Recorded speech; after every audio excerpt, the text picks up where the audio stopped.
So I've decided I'm basically going to close out this year's Noirvember with a bunch of 90s neo-noir because I've been in a big mood for 90s neo-noir.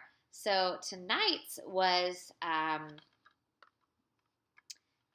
Dark, My Sweet. Here we go. There.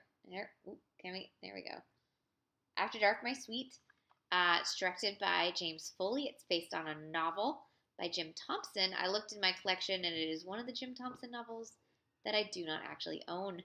So I'm gonna have to track it down. James Foley has a strange career. I love his debut film, Reckless. I believe it was written by Chris Columbus, and it's got the debut of what's his name? Oh my God, Aidan Quinn, and it's just a beautiful, wonderful Wrong Side of the Tracks teen movie. He also did Who's That Girl, one of my favorite 80s movies, with Madonna and Griffin Dunn. And he also did Glengarry Glen Ross. However, now, when he's had a few movies in the 90s, hadn't really done anything for 10 years, and then he got hired to do the last two TV. He'd done a lot of TV. I don't want to poo-poo TV. And then he directed the last two 50 Shades movies. So as I hated that 50 Shades movie so damn much that even having James Foley come in, a director that I like, couldn't get me to watch those two movies. So, but we're talking about his fourth movie, After Dark, My Sweet, which was, again, an adaptation of a 1955, I believe, novel by Jim Thompson. And if you know Jim Thompson, you know a couple of things. It's gonna be gruesome. It's gonna be confusing. It's gonna be wonderfully poetic. And it's gonna have some kick-ass narration. This movie has all of those things. It stars Jason Patric. I've literally seen like 4 Jason Patric movies, and then those are The Lost Boys and Sleepers and Keyhole, and now this. And also, this movie co-stars Rachel Ward, who is also in Dead Men Don't Wear Plaid, and Bruce Dern, who I don't think I need to explain who Bruce Dern is. So, Jason Patric plays an ex-boxer named Kevin Kid Collins, also known as Collie. He has wandered into the desert, into Coachella Valley, Indio, California, possibly having just been released from a mental institution. Is he punch drunk? Does he have post-traumatic stress syndrome from killing somebody? Is he actually crazy after all? I want to leave that for you to figure out.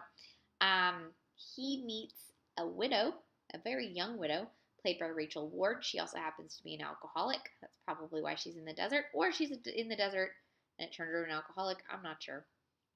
There's attraction, but he resists and she resists. And then she introduces him to Bruce Dern, who is known as Uncle Bud. Uncle Bud has cooked up a plot to kidnap a rich child and get the reward. Kid Collins is like, maybe no. And he ends up meeting a doctor, played by George Dickerson, who is the Laura Dern's dad in Blue Velvet.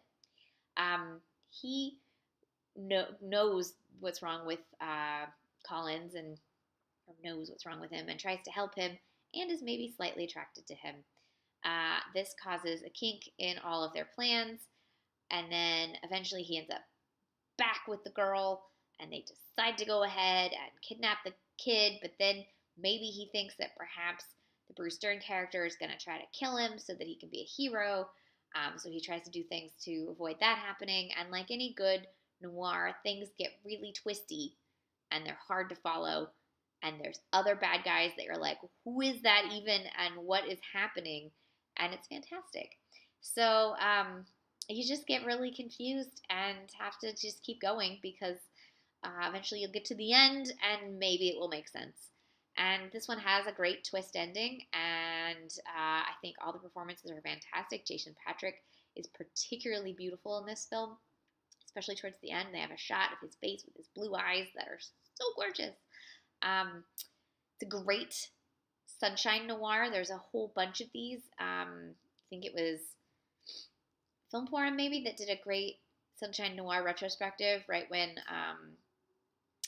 um, Inherent Vice came out, and I recommend looking at what they programmed because it was a great programming of Sunshine Noirs. This is a wonderful Sunshine Noir, a great desert noir. I actually own several books that are noir set in the Indio Valley desert, and I need to read them because I feel like the desert is such a perfect place for a noir, and it's that sort of much like Red Rock West, which I watched yesterday. It's that sort of desolate um, desert noir western kind of feel that is just perfect. And a lot of people think noir has to be urban, and it has to.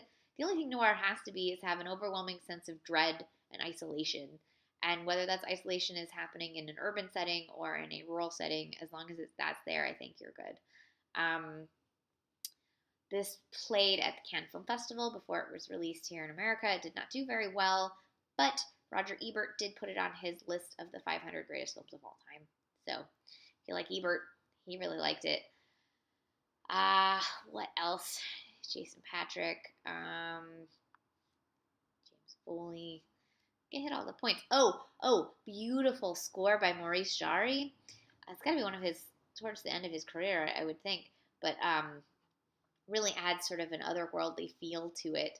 Also, the narration is gorgeous, and the editing helps you sort of not ever know what's real and what is being imagined. And if anything is real or if it's all imagined, you don't ever really know. And that's sort of the magic of both the Jim Thompson novel and this wonderful adaptation. So in the 90s, there were several Jim Thompson adaptations. And I think this had to do with the fact that in the mid 80s in Berkeley, Black Lizard Press started up, and they bought the rights to a bunch of crime fiction, like mid-century crime fiction, and brought them back. And that was how we got Chandler back in print, and we got Hammett back in print, and we got Jim Thompson back in print, and many others, James M. Cain, like all kinds of these people. These novels were brought back into print, and then they started to get made into films. And in particular, in the 90s, we had several Jim Thompson adaptations. We had this one, we had The Grifters, and then one of the next films I'm going to watch this Noirvember, This World, Then the Fireworks, which was based on a short story and has Billy Zane in it, and I look very forward to watching that. So anyways, this was James Foley's After Dark, My Sweet, a great Jim Thompson adaptation. Got to track down that novel. Stars a very beautiful, very creepy Jason Patric, wonderful Bruce Dern, and a great Rachel Ward. Highly recommend it. Obviously, I rented it from Videodrome, but it's also available on Amazon for $2. It's also $2 at Videodrome right now. So it's a deal either way you slice it. After Dark, My Sweet, a great neo-noir.